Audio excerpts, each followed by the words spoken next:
ایک روز حضرت علی رضی اللہ تعالیٰ عنہ مدینے کی ایک گلی سے گزر رہے تھے تو آپ دیکھتے ہیں کہ چند لوگ ایک عورت کو گھسیٹ کر لے جا رہے ہیں۔ وہ عورت خوف سے کانپ رہی تھی اور مرد اس کو گھسیٹ کر لے جا رہے تھے۔ جب حضرت علی رضی اللہ تعالیٰ عنہ نے یہ منظر دیکھا تو انہوں نے لوگوں سے پوچھا کہ تم اس عورت کو کیوں گھسیٹ کر لے جا رہے ہو؟ تو ان لوگوں نے حضرت علی رضی اللہ تعالیٰ عنہ سے کہا کہ اس عورت نے مکاری کی ہے، یعنی زنا کیا ہے، اور امیر المومنین حضرت عمر بن خطاب رضی اللہ تعالیٰ عنہ نے حکم دیا ہے کہ اس عورت کو سنسار کر دیا جائے۔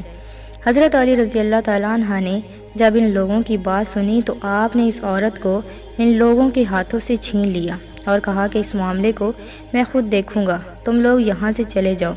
یہ سن کر وہ لوگ وہاں سے روانہ ہو گئے اور امیر المومنین حضرت عمر فاروق رضی اللہ تعالیٰ عنہ کو سارا ماجرا سنا دیا کہ آپ نے جس عورت کو سنسار کرنے کے لیے بھیجا تھا، حضرت علی رضی اللہ تعالیٰ عنہ نے اس عورت کو سنسار کرنے سے بچا لیا ہے اور ہم سے چھین لیا ہے، اور وہ عورت اب ان کے پاس ہے اور ہمیں وہاں سے ڈانٹ کر بھاگ جانے کا کہا ہے۔ یہ سن کر عمر بن خطاب رضی اللہ تعالیٰ عنہ نے فرمایا کہ یقیناً حضرت علی رضی اللہ تعالیٰ عنہ کو کسی بات کی خبر ہوگی جس سے ہم لوگ بے خبر ہیں، کیونکہ حضرت عمر بن خطاب رضی اللہ تعالیٰ عنہ کو اس بات کا علم تھا کہ حضرت علی رضی اللہ تعالیٰ عنہ کے پاس علم کا ایک بہت بڑا خزانہ موجود ہے، لہٰذا ایسی کوئی نہ کوئی وجہ ضرور ہوگی جس کے باعث حضرت علی رضی اللہ تعالیٰ عنہ نے ایسا عمل کیا ہے۔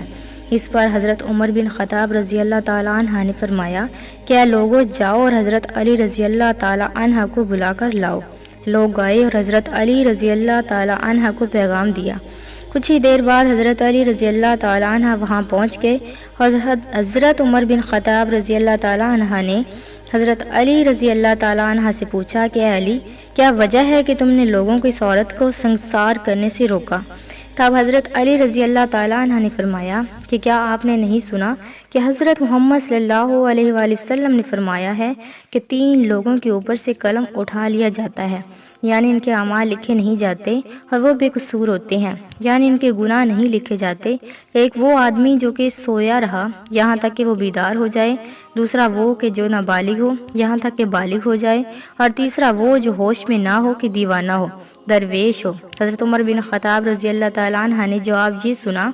تو فرمایا ہاں، رسول کریم صلی اللہ علیہ وسلم کو یہ بات ارشاد فرماتے ہوئے میں نے بھی سنا ہے۔ اس پر حضرت علی رضی اللہ تعالیٰ عنہ نے مسکرا کر فرمایا کہ اے امیر المومنین، اس عورت کو کبھی کبھی دیوانے پن کے دورے پڑتے ہیں اور یہ اپنے ہوش کھو بیٹھتی ہے۔ ہو سکتا ہے کہ وہ آدمی جس نے اس کے ساتھ زنا کیا، اس نے اس کے دیوانے پن کا فائدہ اٹھایا ہو۔ حضرت عمر نے جب یہ سنا تو اس عورت کو رہا کرنے کا حکم دیا۔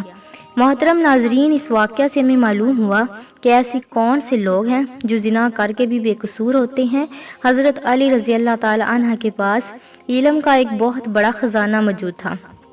اس لیے انہیں باب العلم بھی کہا جاتا ہے۔